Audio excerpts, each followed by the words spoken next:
So you want to increase your testosterone level as well. Well, here are 5 steps to get the perfect testosterone for your body. And here are my testosterone levels for reference. It is 640 nanogram per deciliter. Like how it compares to the normal human being in India, it sits around at a very good range of testosterone, especially for a young guy like me who is in gym. And it wasn't like this forever. I had testosterone levels like below average, and then I climbed my way all the way to 500. Now I'm at around 640, and these are the 5 steps that helped me increase my testosterone, even though that my sleep was not that good. Also, don't spend money on boosters. Like, I don't believe that you need any booster to increase your testosterone. If you create a healthy lifestyle from the 5 steps that I'll tell you, you will increase your testosterone naturally. So what are these 5 steps then? Well, here they are. These are sunbathing, egg yolks, dairy products. I'll remove the nuts, bro. No nuts. Lifting heavy weights, lose body fat, and some extra tips which will help you increase your testosterone faster. So stick till the end. So number one, the first thing I did was sunbask. Basically, what I did was I used to take sun bath shirtless because direct sun exposure to the skin leads to vitamin D synthesis, which regulates your circadian rhythm and also boosts your testosterone. This was the one thing I did, and I believe this one habit was the majority contributor to my testosterone increment. So here's the exact process that you need to do. First of all, you need to know 2 things: that UVB rays are of 2 types, UVA and UVB, and we are interested in UVB rays because that's the ray that produces vitamin D. For my area, the UVB best rays are in 10 a.m. to 2 p.m., and you can just search it up for your area. The best time for having UVB rays, at least 30 minutes skin exposure. You can be shirtless because the more exposed skin, the better. Also, mark this shadow rule that if your shadow is longer than your height,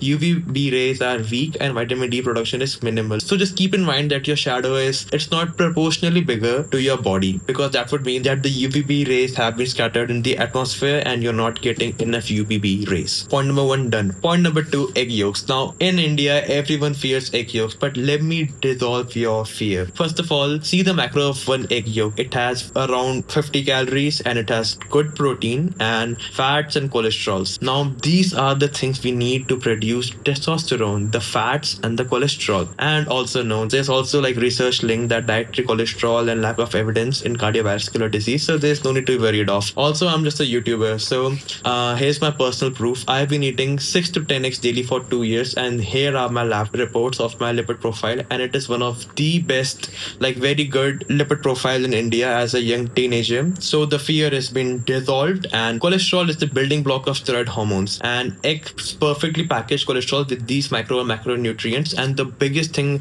here is this thing, zinc. For testosterone production, zinc is crucial, and that is the reason I started having them, even if it means no longer to be veg. I know it kind of sucks, but it's fine.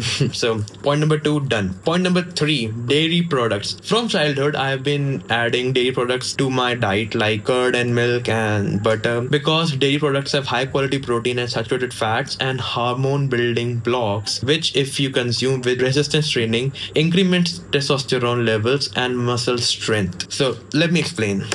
A good fat intake ensures good hormones regulation, and saturated fats are not that bad. They are fine in moderation. The only problem is that when you go out of management and you have a lazy lifestyle, add dairy products to your life alongside with like training. Here are some things which you can add, like 1 to 2 bowl of curd with lunch, 1 to 2 glasses of milk before bed. Like you can also have buttermilk for post-workout hydration and paneer for solid protein intake. You don't need to add all of these points, just 2 or 3 according to your needs. Thing I have included this thing for lactose intolerant, but I have never ever, like in my experience, I never had them, so I'm not taking accountability of this thing.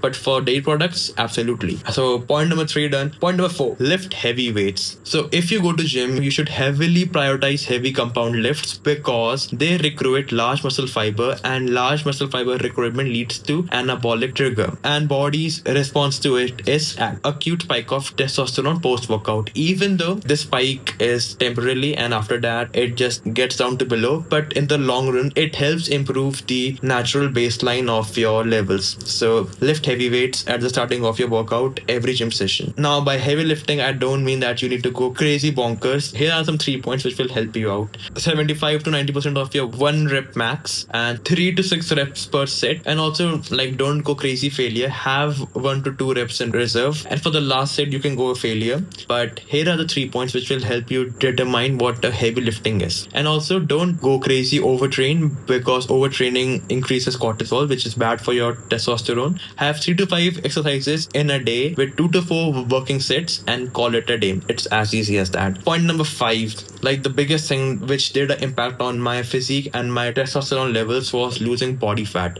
Now, what happens is adipose tissue or body fat has this enzyme called aromatase, and it converts testosterone into estrogen. Like, which is the worst thing which can happen to your levels is like, don't lose weight, but just lose body fat. Losing body fat is a part of losing weight, but sometimes many people like go on a very harsh cut in which they lose mostly muscle, and losing muscle is like the worst thing for your body. So lose the body fat, but keep the muscle. All right. So 5 points in. Now the extra points. These are optional, but if you really like had them in your lifestyle, these are game changing. So first of all, we have zinc. Zinc is like one of the most crucial micronutrient for testosterone production, because it directly increases testosterone. A good zinc supplementation is very good for your levels, and like only consider them if you have the budget. I also had magnesium glycinate every night before bed, 1 or 2 pills of magnesium glycinate and zinc, and they really helped me a lot. And also point number 3 is having omega-3 fish oil. Having a omega-3 supplement is very crucial. In summary, if I had to give you a complete system of the 5 steps, here are them. First of all, wake up and get a good sun bath. Point number 2, have eggs in breakfast. Hit the gym and do your heavy compound lifts. Point number 4, complete your protein goals for the gym. And point number 6, get lean and ensure adequate fats from your dairy products and eggs. And also consider supplements if you can, like the zinc and magnesium, because they are really game changing, but only if you have the budget for them. With that, it's the end of the video. I hope you liked it. Drop a comment on how you liked my content and what are you interested more in. With this, thank you. And this is my Instagram handle. So show some love there, and thank you for watching. Bye.